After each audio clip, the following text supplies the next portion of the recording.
أشهد أن لا إله إلا الله. Aouzu billahi minash shaitanir rajim, bismillahir rahmanir rahim, wa salatu wa salam ala rasulullah. Chers frères, je suis en islam, qui me soit permis de vous adresser le salut des hommes du paradis, le salut fraternel, le salut de la miséricorde, le salut d'Allah Azzawajal. Salamu alaikum wa rahmatullah ta'ala wa barakatuh. Abu Huraira, qu'Allah l'agrée, a dit, et je rapporte, me voici perdu. Qu'est-ce qui te fait perdre? Lui dit le prophète, paix et salut de Dieu sur lui. J'ai usé de ma femme en Ramadan, répondit l'homme. Trouves-tu de quoi affranchir un esclave? Lui dit-il. Non, dit l'homme.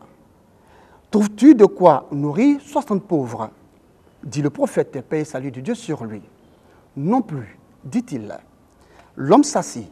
À ce moment, on apporta un grand panier de dattes au prophète, paix et salut de Dieu sur lui. Prends ces dattes et distribue-les aux pauvres, lui dit-il. À qui les donner? Y a-t-il de plus dénudé que moi? Répond l'homme. Le prophète, paix et salut de Dieu sur lui, fit un sourire et lui dit, va les donner à ta famille. Mesdames et messieurs, bonsoir, merci de nous suivre sur RTI 1. Le thème principal d'aujourd'hui va porter sur les actes interdits pendant le mois de Ramadan. Pour en parler, nous recevons l'imam Saïd Konaté, il est premier vice-imam de la mosquée Trois-Rouges, située dans la commune de Yopougon.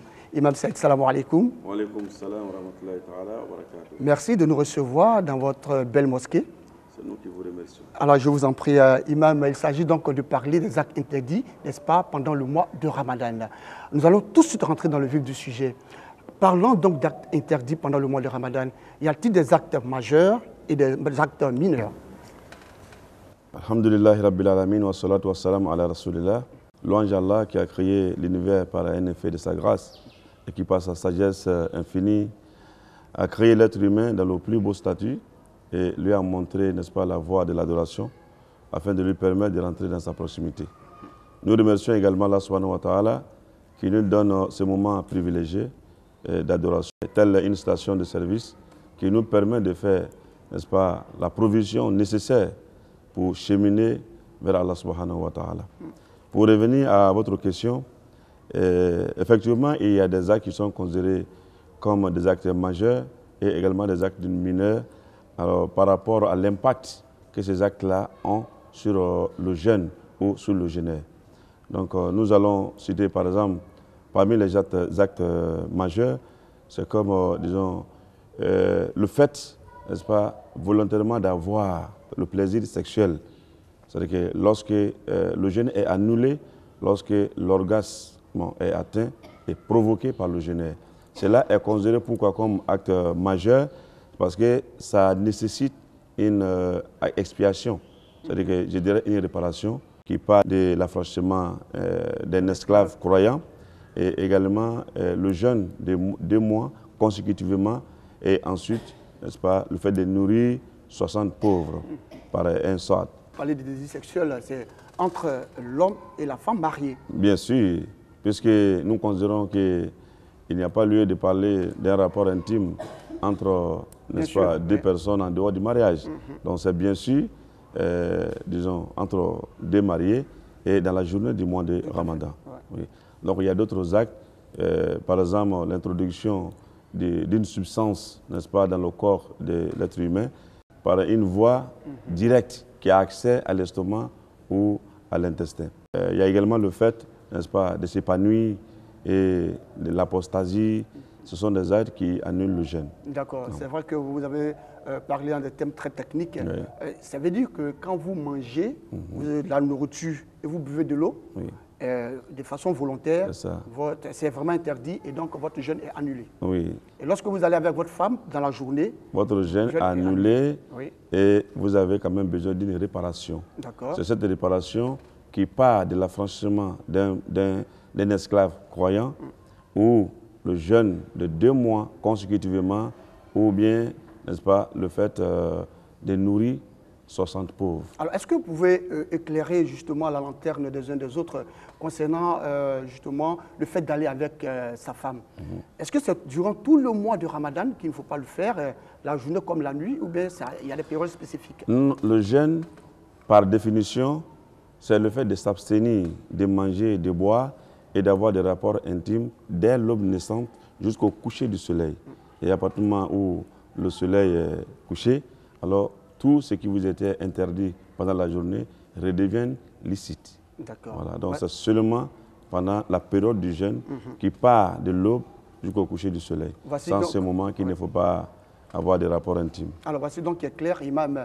Vous le savez, certains fidèles musulmans, n'est-ce pas, ont de nombreuses préoccupations, posent assez de questions. Alors nous sommes avec vous en tant que guide religieux. Vous allez permettre justement à ces fidèles musulmans-là, n'est-ce pas, d'être éclairés également. Alors nous allons vous poser un certain nombre de questions que nous avons énumérées ici et vous allez pouvoir nous donner des explications. Est-ce que pendant le mois de Ramadan, celui qui est en jeûne, bien sûr, peut avaler la salive? A priori, ce n'est pas interdit d'avaler la salive de façon naturelle, mais il n'est pas quand même permis de cumuler la salive dans le but de les avaler. Alors quand tu le fais, ton jeûne est annulé. Donc de façon naturelle, la salive qui se trouve dans la bouche, alors on ne peut pas souvent s'empêcher de les avaler, soit sciemment ou inconsciemment. Cela n'annule aucunement le jeûne. Alors pour ceux aussi qui salivent un peu partout, qui crachent un peu partout, voilà, dans la rue parce qu'ils sont en jeûne, est-ce que ça aussi c'est interdit? Bon, ça c'est un comportement qu'il faut éviter. Que tu sois en jeûne ou que tu ne sois pas en jeûne, il y a des comportements hygiéniques que chacun doit quand même adopter dans sa vie. Donc nous disons, même si ce n'est pas une vie juridique, mais nous dirons que cela n'est pas quand même, cela n'est pas bien, ce n'est pas permis. Voilà, le fait de jeûner, le fait de cracher partout, vous amène à gêner les autres, à salir les coins. Donc, que ce soit dans le mois de Ramadan ou en dehors du mois de Ramadan, chacun quand même doit veiller à la propriété de l'environnement. D'accord, voilà. C'est vraiment très important. Oui. Alors, une autre question, peut-on justement se laver les dents, se brosser, prendre un bain ou aller à la piscine prendre un bain? Tout ça sont des actes qui sont permis, avec beaucoup de prudence, voilà, pour ne pas avaler quand même les pâtes dentifrice, ou bien ne pas se plonger trop dans l'eau au risque d'avaler. Voilà. Sinon, il est permis de se doucher, il est permis de se laver dans la piscine. Il est également permis, n'est-ce pas, de se brosser les dents pendant qu'on est en jeûne, mais avec beaucoup de prudence pour ne pas risquer, n'est-ce pas, d'avaler quelque chose, une substance.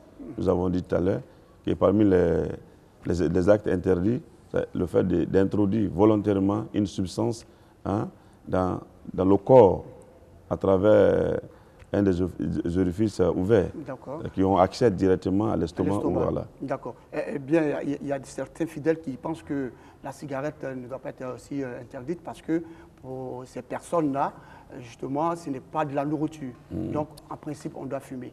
Non, il y a un des principes religieux qui dit que, disons que le jeûne est annulé par ce qui rentre et non par ce qui sort. Donc, le jeûne est annulé par ce qui rentre. Et parmi les choses qui peuvent rentrer et qui peuvent impacter, même sur l'émotion de l'homme, il y a la cigarette. Mais même effectivement, moi, c'est ce que j'avais répondu à ce fidèle qui m'avait approché. Et il me dit, mais quand moi je fais rentrer, je fais ressortir. Mais le fait de faire rentrer d'abord a déjà annulé. D'accord. Voilà. Même quand tu fais ressortir, ça laisse de la nicotine, ça laisse des traces. D'accord. Voilà. Alors, pour nos mamans, pour les femmes, est-ce qu'on peut se maquiller pendant le mois de Ramadan, mettre aussi du parfum, inhaler le parfum? Bien sûr, on peut mettre le parfum, on peut se maquiller. Tout cela ne sont pas des actes qui annulent le jeûne. C'est des actes qui sont permis. Ah bon? Oh, oui. On peut se maquiller, les femmes? Bien sûr, on peut se maquiller, pourquoi pas. Et vous pensez que se maquiller ou mettre du parfum, parce que d'aucuns pensent que le parfum même est interdit à la femme? Ça n'est pas interdit totalement. C'est interdit lorsque pour aller s'exposer, aller s'exhiber. Mais dans votre environnement, chacun a besoin quand même du parfum, n'est-ce pas? D'accord. Alors, il y a aussi le mensonge, les délits. Est-ce que tout cela aussi, c'est vraiment interdit? Oui, c'est interdit parce que vous voyez, l'un des objectifs du jeûne même, n'est-ce pas, c'est de cadrer le penchant du corps, n'est-ce pas, qui penche toujours vers les conditions qui, n'est-ce pas, qui lui permet de s'épanouir, d'avoir un bien-être, de son confort. Donc pour cadrer ces penchants-là, Dieu nous a imposé le jeûne ou ordonné le jeûne pour cadrer nos pulsions, pour que nous ne soyons pas, disons, amenés à suivre, n'est-ce pas, les tentations du corps. Donc le mensonge, la médisance et tous ces actes de grossièreté, la calomnie, tout ça, ce sont des interdits et par un hadith authentique. Man lam yada qawla zur wal amala bihi falaysa lillahi hajatun fi an yada ta'amahu wa sharabahu. Celui qui ne peut pas laisser la grossièreté, qui ne peut pas laisser la médisance et la calomnie, Dieu n'a aucun besoin pour que celui-ci laisse sa boisson et sa nourriture pour Dieu. Voilà. Alors, peut-on allaiter son enfant pendant le mois de Ramadan? Bien sûr, on peut allaiter son enfant pendant le mois de Ramadan, mais seulement il faut retenir qu'il y a une dérogation spéciale pour un certain nombre de personnes. Voilà, la femme enceinte ou la femme nourrice qui est allaitante peuvent rompre le jeûne, le temps de s'occuper de leur fœtus ou le temps de s'occuper de leur enfant. Et ces temps qu'elles vont laisser seront compensés, n'est-ce pas, avant le mois de Ramadan prochain. Il y a également les malades, il y a également les voyageurs et il y a les vieillards. Les vieillards qui ont atteint un certain âge et qui ne peuvent plus supporter le jeûne, ou bien le malade dont nous n'espérons plus sa guérison, ces deux-là, s'ils sont nantis, ils peuvent réparer. C'est-à-dire qu'en termes de nourriture, nourrir un pauvre chaque jour qu'il laisse. Mais quelqu'un qui est malade dont nous espérons la guérison, celui-là, lorsqu'il est guéri, qu'il se trouve en bonne santé, alors il a le temps matériel, n'est-ce pas, de compenser les jours qu'il a laissés. Il jeûne à son rythme. Il n'est plus obligé d'aligner les jours comme nous le faisons dans le mois de Ramadan. Il peut le faire à son rythme, en tout cas, quitte à lui de jeûner les 30 ou les 29 jours qu'il a laissés pendant le mois de jeûne. Le voyageur également dans ces cas. Après le voyage, quand il se trouve maintenant chez lui dans les meilleures conditions, celui-là aussi va compenser le nombre de jours qu'il a laissés pendant son voyage. Voilà. D'accord, voici qui est clair. Également les femmes qui sont en période de menstrues ou les louchis, c'est la même règle qui s'applique à elles. D'accord. Alors Imam, peut-on se ronger les ongles pendant le mois de Ramadan? C'est ronger les ongles avec un tabou, mais c'est quand même risqué. Parce qu'il y a des conditions? Non, c'est risqué parce qu'au risque de ne pas avaler quelque chose. Sinon, si c'est pour tailler les ongles avec les coupes-ongles, il n'y a pas de problème. Il y en a qui ont cette habitude qui est de ronger les ongles. Oui, mais c'est quand même à leur risque et péril. S'il arrive à avaler quelque chose, le jeûne sera annulé. Peut-on se couper les cheveux, aller chez le coiffeur, se faire un peu beau? Oui, tout là font partie du quotidien des hommes. Ça n'a pas un impact sur le jeûne. Ah, mais Imam, c'est parce qu'on apprend. On nous dit que quand on jeûne, on ne doit pas se coiffer, on ne doit vraiment rien enlever, rien ajouter. Oui, mais il ne faut pas confondre la parole de la rue avec un avis juridique.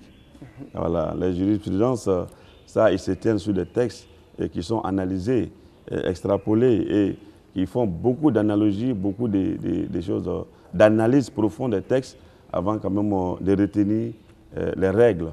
D'accord. Et se faire vomir volontairement? Oui. Le fait de se faire vomir volontairement annule le jeûne. Et il y a un hadith qui le dit.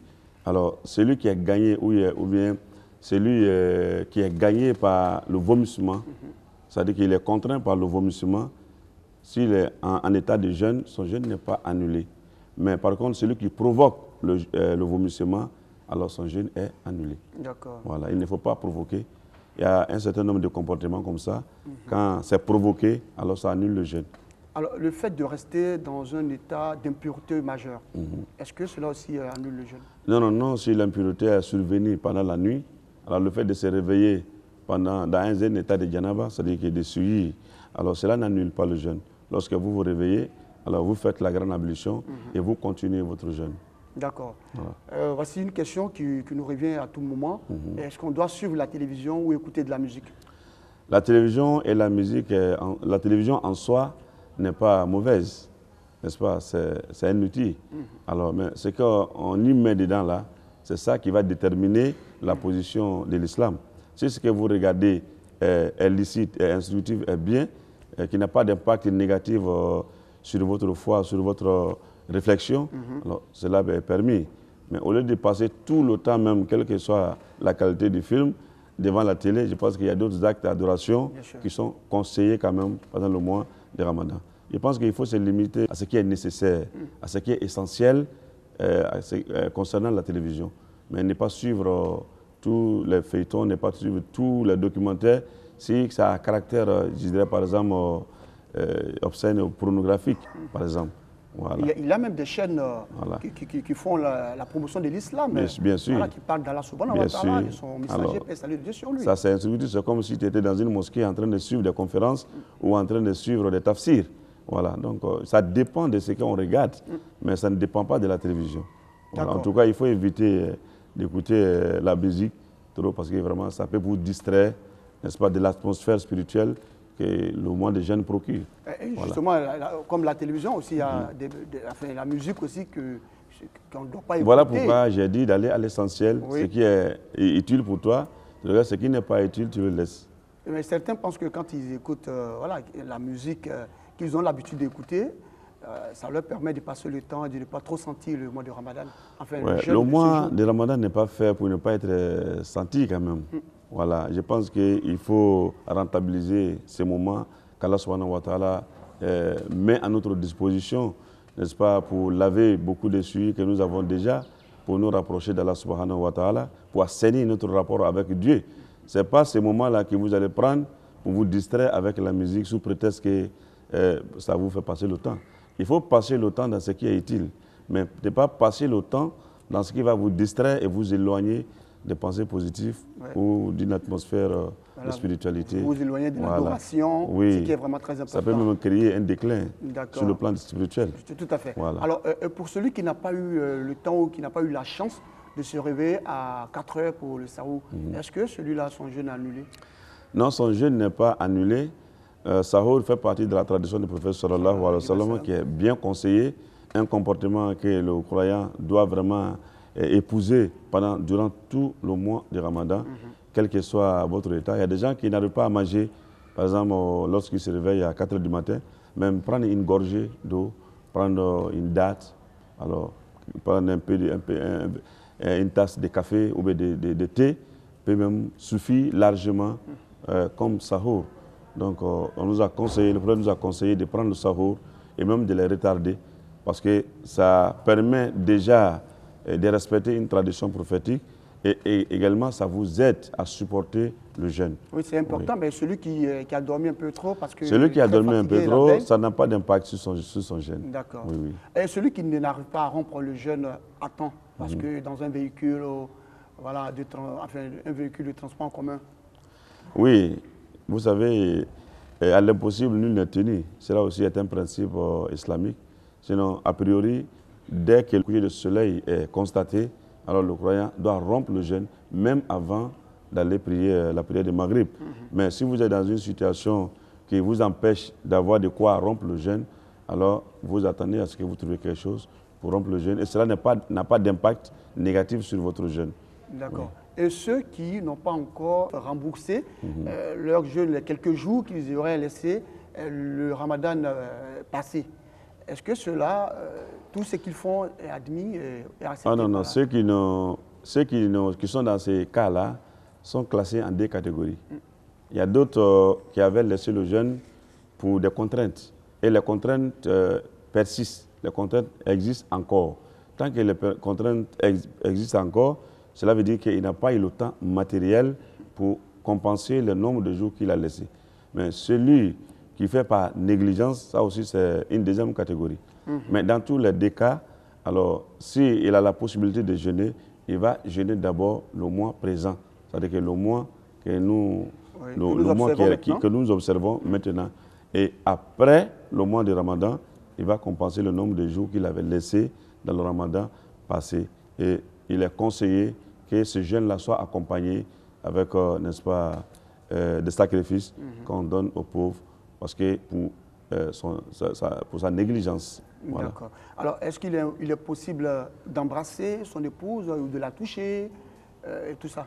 Oui, embrasser son épouse, la toucher pendant le mois de Ramadan sont des actes qui sont permis. Mais il est plutôt conseillé aux jeunes vraiment de ne pas tenter cela. Ceux qui ont un certain âge peuvent le permettre parce qu'avec l'âge, tout ça, C'est pas intentionnel. Je sais bien, il y a moins de pulsions, il y a moins de choses.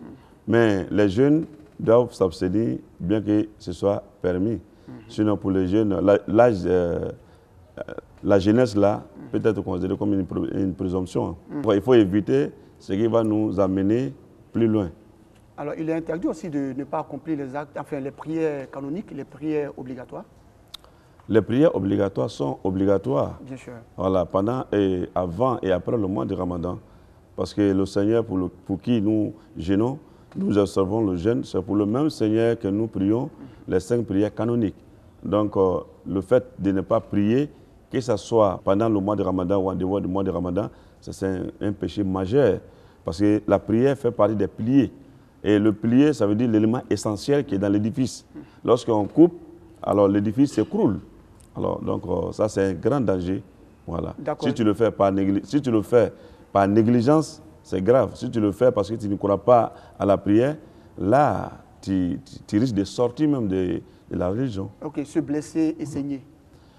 Oui, se blesser et se saigner, ça dit, ça aussi, il faut relativer parce que les saignements involontaires des nez ou bien les saignements à la suite des blessures ou bien lorsque, après l'extraction, n'est-ce pas, d'une dent, alors si la quantité n'est pas importante, si ce n'est pas une grande quantité qui est de nature à affaiblir le jeûneur, ça n'a pas, n'est-ce pas, d'impact.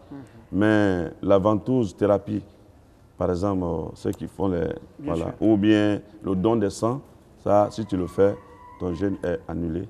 Parce qu'il est établi clairement que cela affaiblit l'homme. Et faire une injection médicale? L'injection, c'est 2 catégories aussi.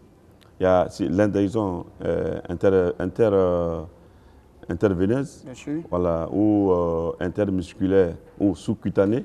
Ça, ce sont des types de... Alors, nous avons affaire à un imam qui s'est médecine.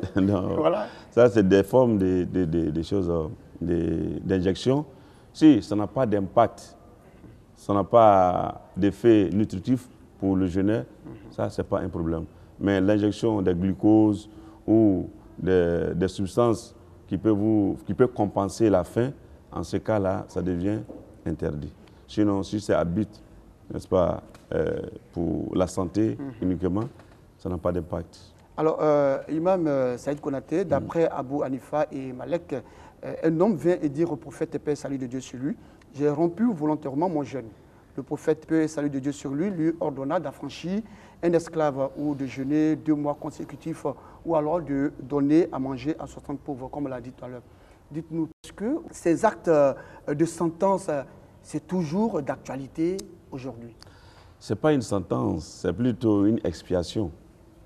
D'accord, mais est-ce qu'aujourd'hui... Bien sûr, parce que c'est quand même un avis juridique et c'est un texte prophétique. Mais je veux dire, est-ce qu'on n'a plus d'esclaves, on n'a plus...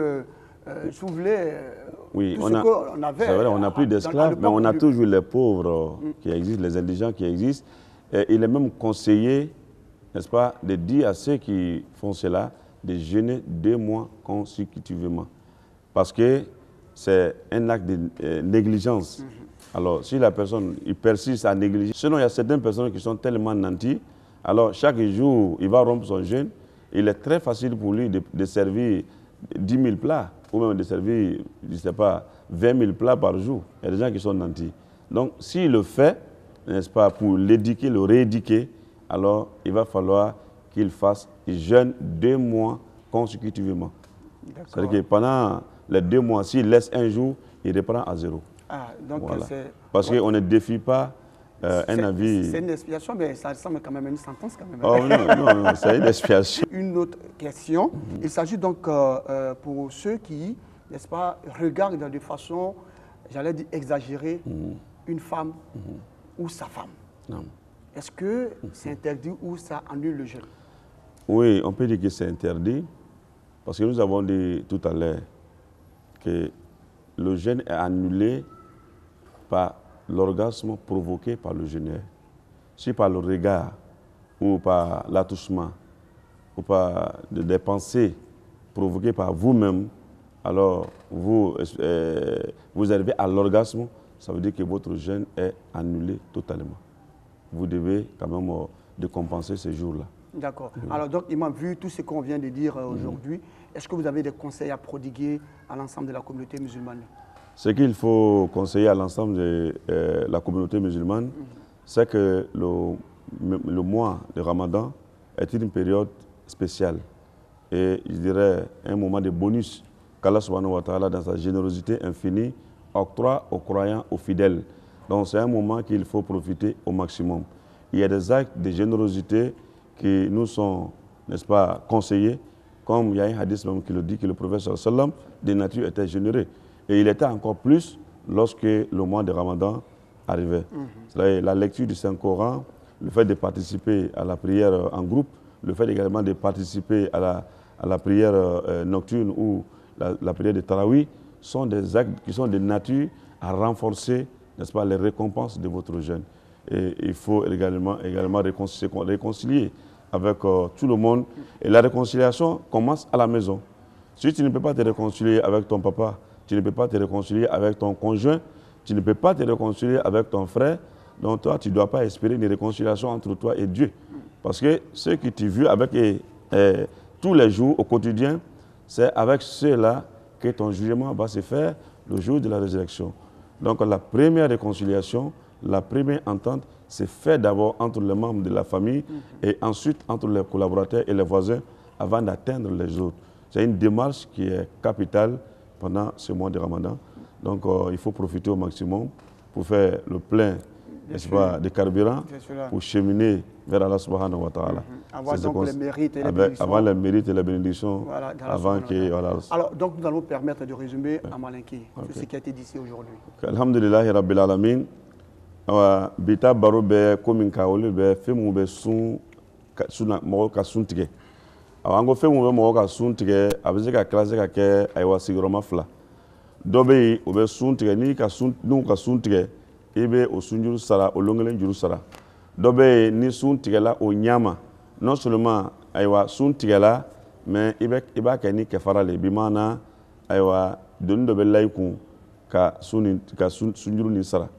A fɔlɔ ye min ye ni e mɔgɔ min par exemple ni ayiwa i k'a lawulama ayiwa kafoɲɔgɔnya donna i ni furumuso cɛ sunkalo tere fɛ ayiwa i y'a lɔn k'a fɔ ko i ka sun min tigɛ o ye sun tigɛ i ka sun tigɛla ayiwa ka juguya fo ka taga dana tɛmɛ non seulement i bɛna o tere kelen o sara ɲami ma i bɛ ayiwa kalo 2 sun de don ka tugu ɲɔgɔn na parce que i ka alaw ka ɲamari min fiɲɛya o bɛ kɛ ka o juru sara ye ou bien ka jɔn dɔ ka hɔrɔnya min ye silamɛ ye walima ka ayiwa fangadan 60 o tuma ka o la domini an ko fɛn min bɛ sun fana tigɛ tuguni o dɔ ye ni k'a lawulama ayiwa ka fɔnɔ i ka fɔnɔ provoquer k'i bolo don i da ka fɔnɔ n'i fɔnɔna o la ayiwa i ya sun tigɛla i ya sun o kan ka sara ni mɔgɔ kirinna ayiwa ni mɔgɔ kirinna ka mɛn ka se waati dɔ ma suntɔ a ma wuli a ka sun o fana o tigɛla walima ala an bɛɛ lajɛlen kɛnɛya mɔgɔ kun wulila ka to sun na fa wulila kɔ n'o kɛla a ka sun fana tigɛla walima mɔgɔ yɛrɛ ka ŋɛniɲɛ ta a bɛ sun na ka ŋɛniɲɛ ta ka na muruti ten k'a fɔ bɔn ko n yɛrɛ tɛ sun na tuguni o ye komi mɔgɔ min bɛ fɛ ka segin kɔ ka bɔ silamɛya la n'o kɛla i ka sun fana o tigɛla o ye ayiwa fɛn mun ye fɛn mun bɛ sun tigɛ ni i tola koli la i yɛrɛ kɔrɔsi surtout min kɛra pise n'i tununa ji la tuma dɔ ji bɛ se ka i bali a bɛ don i kɔnɔ n'o kɛla i ya sun tigɛla ayiwa walima i k'i danati min da muri la seliji ta wagati parce que kira yira sallallahu alaihi wasallam k'a fɔ n'an bɛ seliji ta la an bɛ an da kusukusu kosɛbɛ fo n'a y'a sɔrɔ an bɛ sun na parce que n'i bɛ sun na n'i k'i farati a kɛli ma ka taga danati ji dɔ bɛ jigin i kɔnɔ ni ji dɔ jigili kɔnɔ o kɔrɔ ye k'a fɔ o tuma i ka sun tigɛla ayiwa diinɛ don a sigilen bɛ ayiwa sɛbɛnniw le kan ayiwa a bɛ fɔ wagati o wagati ko nin ye halala le ye walima nin ye haramu le ye walima nin ye jagoya le ye walima nin ye musahabu le ye i b'a sɔrɔ ayiwa lɔnnikɛbagaw u ka aya min ni hadisa min kɛ ɲɔgɔn kan k'a tagasi k'a tɛndɛ k'a fɛsɛgɛ ka sɔrɔ ka se o miiriya ma ayiwa o ye koba le ye donc dɔ tɛ se ka to kɛnɛma ten ayiwa k'a ta miiriya di diinɛ la n'a ma sigi o tuma ayiwa dalilu kan sunkalo ye waati kɛrɛnkɛrɛnnen ye waati kɛrɛnkɛrɛnnen min don bɛɛ lajɛlen kan k'i jija k'a nafa sɔrɔ sani ka sunkalo ban cɛ parce que sunkalo dira a ma le komi safunɛ ni safunɛ tagala k'a sɔrɔ i ka fani nɔgɔlen don safunɛ tɛ yen tuguni fani nɔgɔlen bɛ na to a dira a ma fana komi an bɛ sanji ta yɔrɔ la bɛɛ ka kamabiri la lɔ ko bɛɛ y'a ka carburant ta n'i ma carburant ta o wagati ele bɛ dan sira la o tuma i tɛna se i seyɔrɔ la sunkalo ye wagati ye wagati min a minitiw n'a lɛriw an kan ka min profiter au maximum ka fɔ ka tɔnɔ sɔrɔ ko mun bɛ yen fana mun bɛ o sun renforcer o dɔ ye n'i bɛ se kuranɛ kalan na ka kuranɛ kalan ayiwa k'i i juru kotɔ misiri la taga la seri farida wagatiw la nafila mun bɛ kɛra tarawih ni lɔjan seri mun b'a kɔnɔ k'i jija ka olu fana kɛ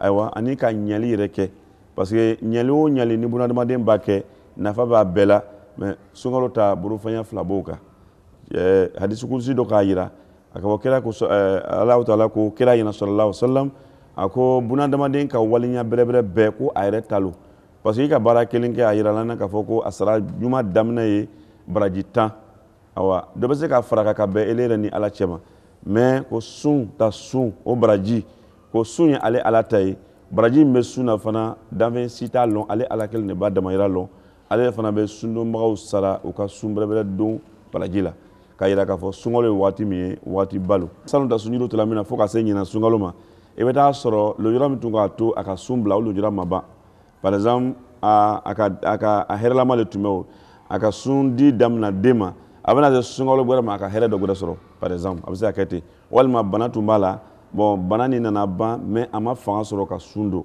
o y'a ta catégorie ye dɔ bɛ yen ale yɛrɛ kɛrɛnkɛrɛnnen le fewu nka a ma sɔn le ka sun don parce que a k'a mabila an ko fila olu tɛ kiti kelen ye mais a fila bɛɛ la ni min bɛ se ka sundon bɛ kɛ a bɛ sunkalo bɛ daminɛ kalo min b'a an bɛ kalo min na a bɛ daminɛ o le ma a b'o kɛ fɔlɔ salon ta sunjuru min tora la ayiwa min k'a négliger ale bɛ n'o sara sunkalo kɔfɛ mais a b'a sara la waati min a bɛ fangada kelen ladumuni parce que a ka komabila o kosɔn o tuma pour que ayiwa a jurumu bɛ yafa ka fara a ka sunsara kan an ka ayiwa kumaba mun sɔrɔ a la o le filɛ nin ye. Alors, merci à vous, Imam Saïd Konaté, pour ce résumé en malinké et surtout de nous recevoir dans votre belle mosquée.